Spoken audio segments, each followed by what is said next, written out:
You're listening to the Quint's podcast.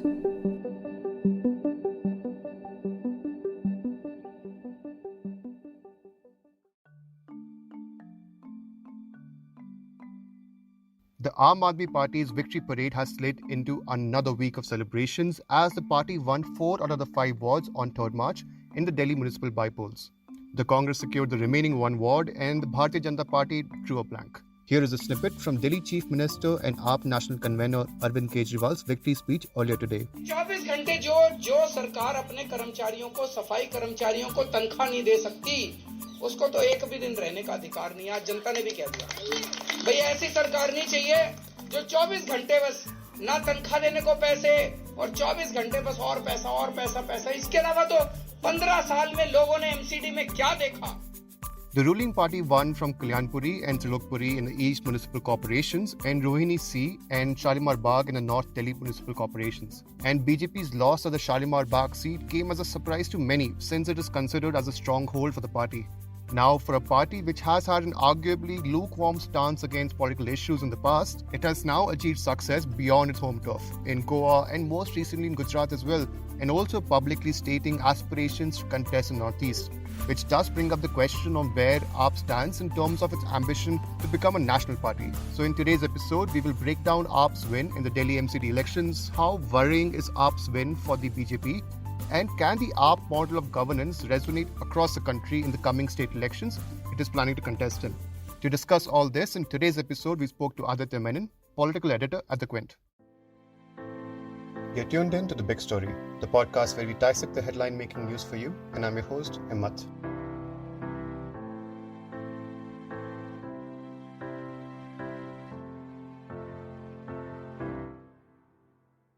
Riding on its 2020 Assembly poll victory, AAP's influence in the capital has not reduced given the vote share it secured in the MCD elections. AAP secured 46.1% in the 5 seats that went to the Bypolls. The BJP was at 27.29% and the Congress at 21.84%. Now coming to the numbers which actually indicate how big the win was for AAP. Dhirendra Kumar won the Kalyan Puri ward by 7,043 votes.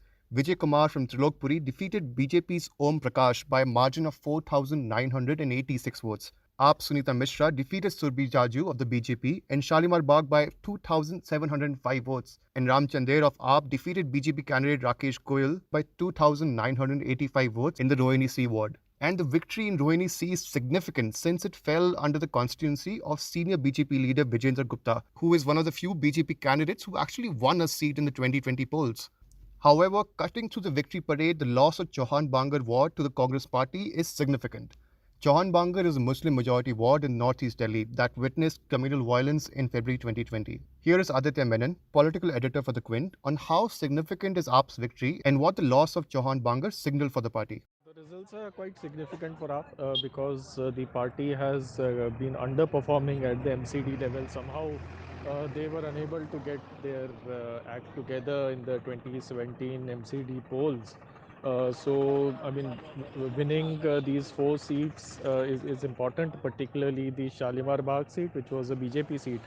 Obviously, very important win for AAP. They have projected themselves as the natural party of civic governance in Delhi, at least at the state level and probably now at the municipal level as well. So this bodes quite well for them in the run-up to the MCD elections next year. Chauhan Bangar, however, is a very important story because the clear message is being sent to the Aam Aadmi Party. This is a ward they had won last time on.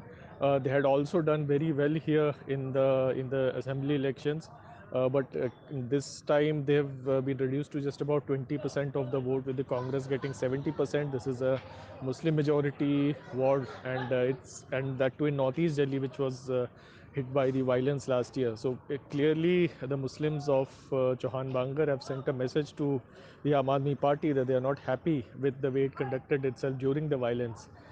Probably there must also be some dissatisfaction regarding the relief and rehabilitation measures by the state government. So a very clear message being sent by the Muslims of Northeast Delhi to AAP. The BJP, which has governed the municipal corporations in Delhi for almost 4 terms now, drew a blank in this election. The Aam Aadmi Party's growing footprint in India beyond its home turf has certainly ruffled some feathers in the ruling party. BJP Delhi chief Adesh Gupta stated that even though the 4 seats were already with AAP, losing Shalimar Bagh was disheartening. According to Aditya Menon, this loss stings more for the BJP as its vote share took a dive this election, reducing below 30%. Worrying part for the BJP is this. I think the BJP has been thinking that it is the dominant party in Delhi, that it has been controlling Delhi both at the Lok Sabha level as well as at the MCD level for the past decade or so.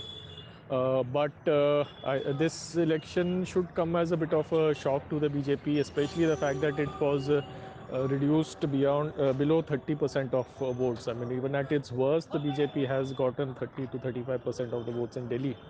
So that should be disappointing to the BJP. Losing Shalimar Bagh, which falls under losing Shalimar Bagh, which was its own ward. Also should disappoint Delhi, as should Rohini, which falls under the constituency of its most senior leader in Delhi, Vijender Gupta. So not a very good result for the BJP. I think they also have to face the fact that a very large chunk of their voters at the Lok Sabha level are quite willing to vote for Aam Aadmi Party at the state and local level. So the committed BJP voter is not all that committed here. The Aam Aadmi Party has been trying to emerge as a national party for some time now. And with its win in the Delhi Assembly poll of 2020, opening its account in Goa Civic polls, and most recently in Gujarat are all important steps in that direction. If you like listening to this episode, please subscribe to The Big Story for episodic updates.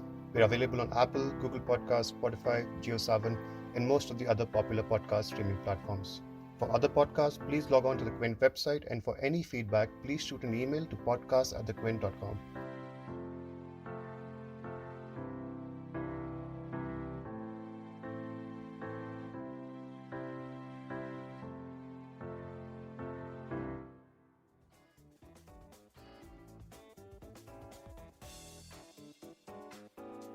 Thanks for listening. Log on to the Quint's website and check out our other podcasts.